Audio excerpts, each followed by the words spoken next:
एकपल्ट यो कुरा सोच्नुस् त, तपाईको घरमा पक्कै पनि एकजना त विदेश गएकै होलान्, अथवा तपाई पनि विदेश जाने सोच्दै हुनुहुन्छ, या त तपाईको परिवारमा कोही विदेश गएका छन्, या तपाईका साथीहरू पनि विदेश जान्छु भन्दै छन्, कि तपाई आफै पनि विदेश जाने अवसर खोज्दै हुनुहुन्छ। नेपालका लाखौं युवा विदेश हिँड्न बाध्य छन्, गाउँ रितिँदैछन्, गाउँघरमा लास समेत अहिले मलामी विहीन भइरहेको छ, सहर युवा विहीन बन्दैछ।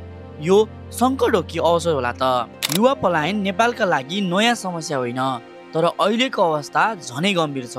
तथ्याङ्क अनुसार नेपालको वास्तविकता 2025 सम्म 50 लाख भन्दा बढी नेपाली युवाहरू विदेशमा छन्।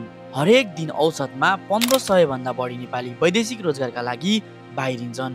पछिल्लो 5 वर्षमा 30 लाख भन्दा बढी युवाले श्रम स्वीकृति लिएका छन्। नेपालको कुल जीडीपी को 25% भन्दा बढी त रेमिटेन्सले ढानेको छ। तर प्रश्न उठ्छ, किन यति धेरै नेपाली विदेश जान बाध्य छन्? नेपालमै अवसर किन छैन? नेपालमा लाखौं युवा बेरोजगार छन्, अवसर सीमित छ। ब्याचलर गरिसकेपछि पनि नेपालमा औसत तलब 15 देखि 25 हजार मात्र हुन्छ, तर विदेशमा सामान्य कामबाट पनि 50 हजार देखि 2 लाख कमाउन सकिन्छ। नेपालको अस्थिर राजनीतिले विदेशी कम्पनीहरू भित्रिँदैन, सरकारले रोजगारी सिर्जना गर्ने भन्दा पनि गुमाउने नीति अपनाइरहेको छ। अर्को कुरा, विदेश गए मात्र सफल हुन्छ भन्ने मानसिकता नेपालीहरूको मन मस्तिष्कमा बसिसकेकोले गर्दा पनि विदेश जाने बढी देखिएको छ। तर के विदेश गएपछि मात्र सफल भइन्छ, कि नेपालमै केही गर्न सकिन्छ त? युवा पलायन केवल व्यक्तिगत निर्णय मात्र होइन, यो राष्ट्रका लागि गम्भीर विषय हो। नेपालले इन्जिनियर, डाक्टर, टेक्नोलोजी एक्सपर्टहरू र दक्ष जनशक्ति गुमाउँदैछ।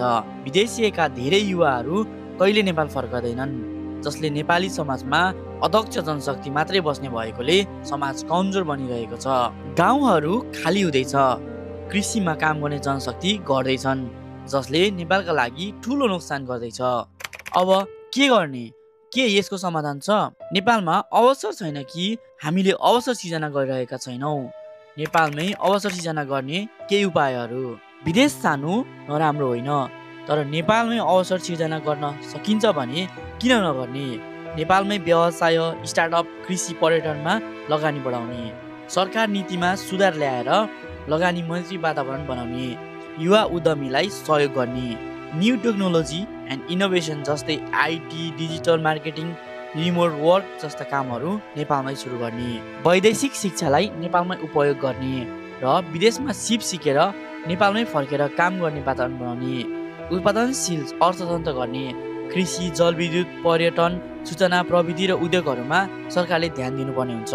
तर यसो भन्दै गर्दा नेपाललाई सुधार्ने जिम्मा सरकारको मात्र होइन, हामी सबै जनताको हो। नेपालमै बसेर सफल भएका केही उदाहरणहरू छन्, जस्तै बालेन शाह, काठमाडौँका मेयर, जसले युवाहरू राजनीतिमा आएर राजनीति, प्रशासनिक र विभिन्न क्षेत्रहरूमा परिवर्तन गर्न सक्छन् भन्ने एउटा जल्दो बल्दो उदाहरण हुनुहुन्छ, जसलाई सम्पूर्ण जनताले साथ र सपोर्ट दिइरहेका छन्। धरानको मेयर हर्क सापाङ सही नेतृत्व भए परिवर्तन गर्न सम्भव छ भन्ने एउटा उदाहरण हो।